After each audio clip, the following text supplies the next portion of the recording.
Fala galera, beleza? Estamos começando mais uma aula de língua portuguesa do 9º ano. Eu sou o professor Anderson Boganica. Nosso conteúdo que vamos estudar é Carta do Leitor e suas características. Então acompanhe agora os nossos objetivos. Ler uma carta do leitor, reconhecer características estruturais e funcionais do gênero. Vamos resgatar e relembrar aí algumas definições, alguns elementos que fazem parte desse gênero textual. É um gênero textual que permite o diálogo dos leitores com o editor de jornais e revistas ou entre leitores. Seu objetivo é possibilitar ao leitor expressar-se sobre os assuntos publicados em jornais ou revistas ou sobre assuntos polêmicos do momento. Isso mesmo. Vale a pena ressaltar a questão temos aqui no início dessas características. O público-alvo desse autor-leitor é a edição, é o jornal ou a revista em que ele leu alguma matéria ou então que ele escolheu para tratar sobre algum tema. E, por consequência, os demais leitores também desse jornal ou dessa revista, quando o texto for publicado, né? Então, o texto é recebido pela edição, é lido, é considerado ou não a sua publicação, e se é publicado, os demais leitores também têm acesso à opinião desse leitor. E o objetivo de uma carta do leitor, desse leitor em produzir uma carta, é expressar-se sobre assuntos publicados no próprio meio de comunicação. Então, ele leu uma notícia, leu um artigo e achou que ele pode fazer uma crítica, que ele pode mostrar um elogio, um comentário ou mesmo acrescentar uma informação. Ele encaminha uma carta para esse meio de comunicação. Ou ainda, ele pode ver um tema que está sendo muito debatido, um tema polêmico, e o jornal não teve aí nenhuma matéria, nenhuma reportagem sobre esse tema. E ele achou necessário se manifestar através da carta do leitor, já que o jornal não trouxe esse conteúdo. Ainda sobre a carta do leitor, nós temos textos que são breves e escritos em primeira pessoa, temas atuais e de caráter subjetivo, linguagem simples, clara e objetiva, frases descritivas, narrativas e argumentativas, presença de destinatário e remetente. Veja só, temos aqui características bastante importantes. Temos uma questão que é uma carta do leitor, sim, ela é breve, é um texto curto, até mesmo pela seção ter várias cartas. Então, uma carta muito extensa, o jornal não vai considerar publicar porque vai tomar o espaço de 2 cartas, 3 cartas. Então, é um texto breve, um texto curto. Ele é escrito, sim, em primeira pessoa, do singular ou do plural, normalmente, porque é um tema subjetivo, como nós temos uma questão subjetiva, como nós temos na sequência ali no próximo tópico. É uma opinião, é algo pessoal, é a visão daquele leitor. Então, a primeira pessoa se faz necessário, é o que ele acha, o que ele pensa sobre aquele tema. A linguagem é uma linguagem simples, clara, objetiva. A predominância é a formalidade, porque se é veiculado em um meio de comunicação, essa linguagem se faz necessária para abranger a maioria do público. A questão das frases. Então, o autor utiliza frases descritivas, narrativas e argumentativas. Descritivas e narrativas para mostrar situações, mostrar a questão temática que ele está opinando, e argumentativas justamente para justificar essa opinião. E a presença de destinatário é, sim, o jornal, o meio de comunicação, o editor que vai receber esse conteúdo do leitor, e o remetente também se faz necessário, como é subjetivo, ele deve se mostrar, ele deve mostrar quem é o autor, de quem aquele comentário foi feito. Agora temos um exemplo de carta do leitor, acompanhe a leitura. Jornal Comércio do Jaú, 6 de fevereiro de 2016, carta do leitor, consumismo. Muitos dos males que afligem a humanidade e fazem entrever a possibilidade de um futuro trágico são provocados pela mentalidade consumista, na qual estamos inseridos, que é sinônimo de mentalidade egoísta, e se resume na fórmula de possuir tudo logo, sem pensar nas consequências que a nossa atitude pode trazer à própria sobrevivência do planeta. Basta pensar, só para dar um exemplo, na selvagem destruição da floresta amazônica por motivos econômicos, no avanço do deserto na África, na poluição do ar e dos mares e no buraco de ozônio que foi encontrado na atmosfera. na direção dos polos. Todos esses fenômenos foram certamente causados pela ação dos homens. É necessária uma mudança de mentalidade. Deveríamos ser pessoas que não desejam tudo e de uma só vez para si mesmas, mas, impulsionados pelo amor, deveríamos ter sempre presentes as necessidades dos outros e, portanto, sabermos renunciar a bens supérfluos para que outros possam ter o necessário. Deveríamos ser também capazes de discernir propostas semelhantes feitas por grupos sociais e políticos, por exemplo, pela redução dos lucros para dar trabalho aos desempregados, um salário que leve em consideração os encargos familiares, a nossa responsabilidade diante do problema ecológico e assim por diante, para poder apoiá-las e formar opiniões. José Camilo Magalhães, Paz de Barros, Jaú, São Paulo. Com certeza, prestando atenção, relendo a carta agora, você já identificou alguns elementos, algumas características como a introdução, o desenvolvimento, a opinião, que é a tese, a argumentação utilizada pelo autor, a assinatura, o meio de comunicação que foi veiculado, essa carta do leitor, a temática, todos os elementos que compõem essa carta. E agora nós vamos aos exercícios, às atividades. Que o primeiro é um quiz. Nós temos o trecho para você fazer a releitura, a introdução dessa carta do leitor e a pergunta. A carta do leitor é gênero textual predominantemente argumentativo. Portanto, a sua finalidade principal é: letra A, instruir sobre últimos acontecimentos. B, transmitir informações e convencer. C, narrar uma história. Qual é a finalidade principal de uma carta do leitor?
Respondeu? Conseguiu identificar qual que é a finalidade, a principal, a específica de uma carta do leitor?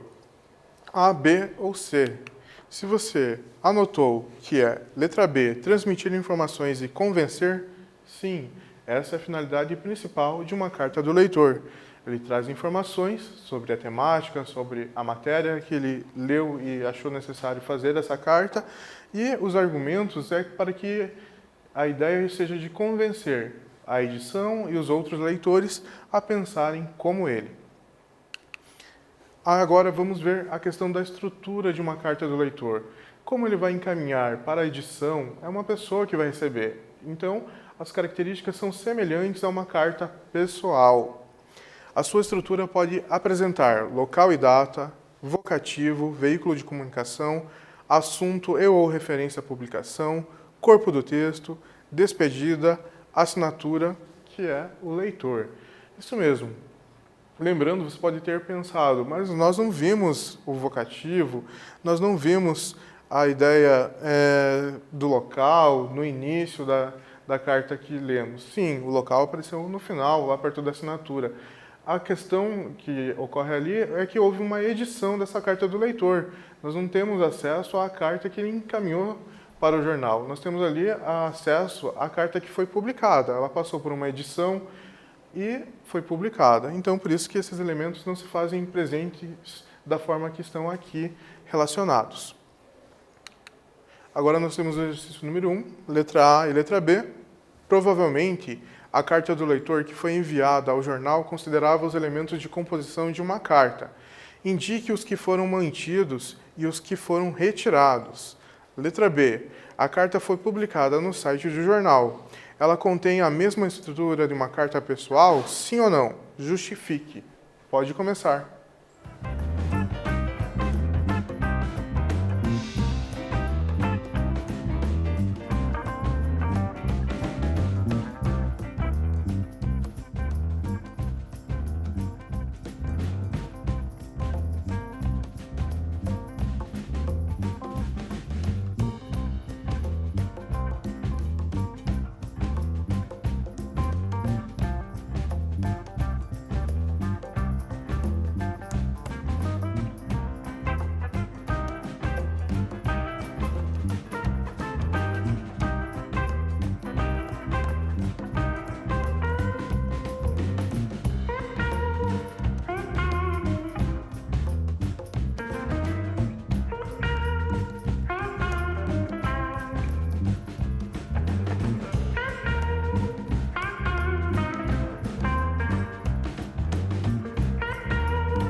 Respondeu, identificou quais são os elementos que não aparecem na carta que lemos? Então confira. E também confira a resposta da letra B. Letra A. Foram mantidos local, Jaú, São Paulo, e data, 6 de fevereiro de 2016. Assunto, consumismo, e assinatura, José Camilo Magalhães Paz de Barros. Foram suprimidos, não aparecem na carta que lemos, o vocativo e a despedida. Letra B. Não, a carta possui mudanças estruturais, passando a ter uma estrutura de texto jornalístico. A edição é feita com os objetivos de destacar informações, padronizar os textos que serão publicados. Isso mesmo, para que saia tudo no formato do jornal da sessão. Exercício de número 2, tem um trecho, faça a releitura e responda as perguntas A e B. Que variedade linguística predomina? Letra B. Que aspectos justificam o emprego dessa linguagem? Pode responder.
Respondeu, consigo identificar qual é a variedade linguística, formal ou informal, e que aspectos justificam por que essa linguagem foi empregada?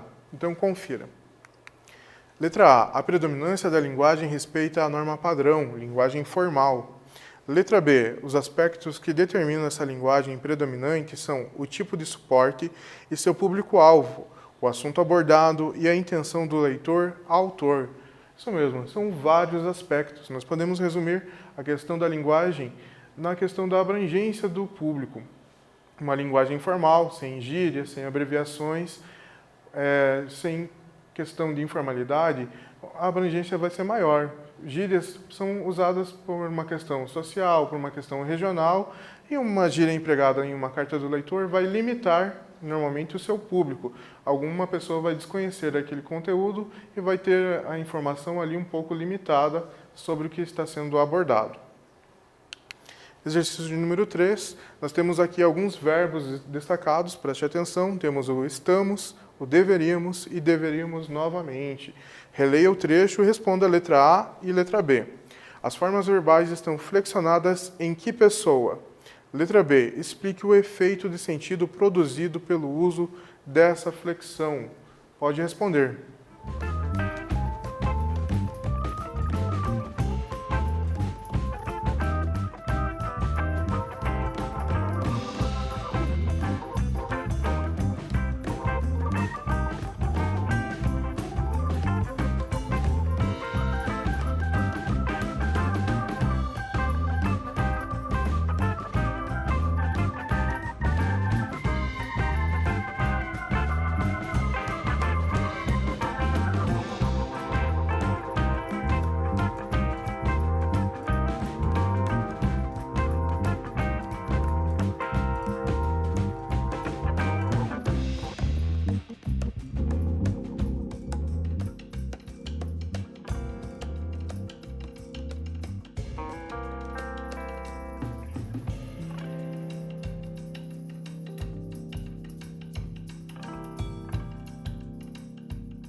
Respondeu, conseguiu identificar qual é a pessoa em que esses verbos estão flexionados?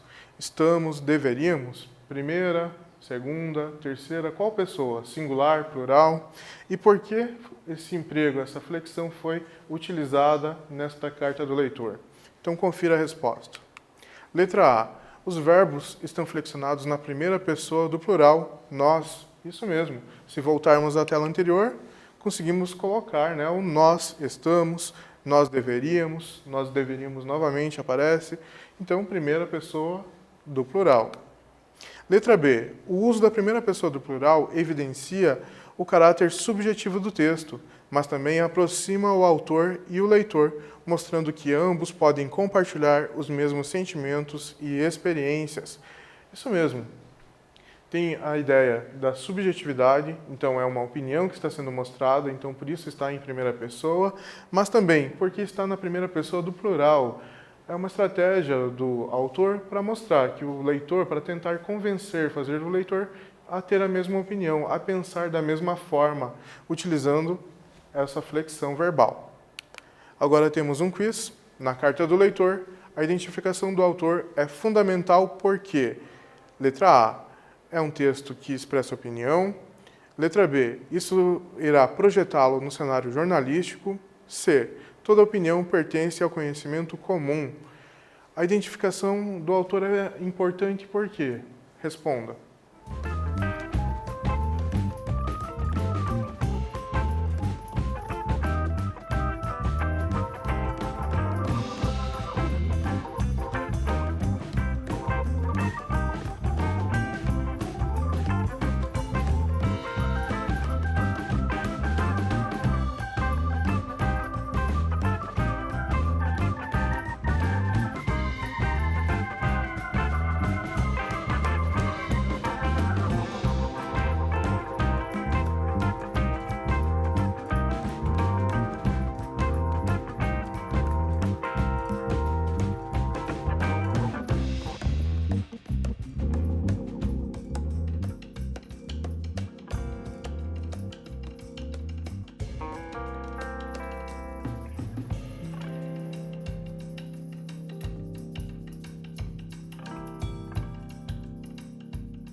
Letra A, B ou C. Qual mostra, completa a nossa frase ali, indicando a importância da identificação do leitor-autor?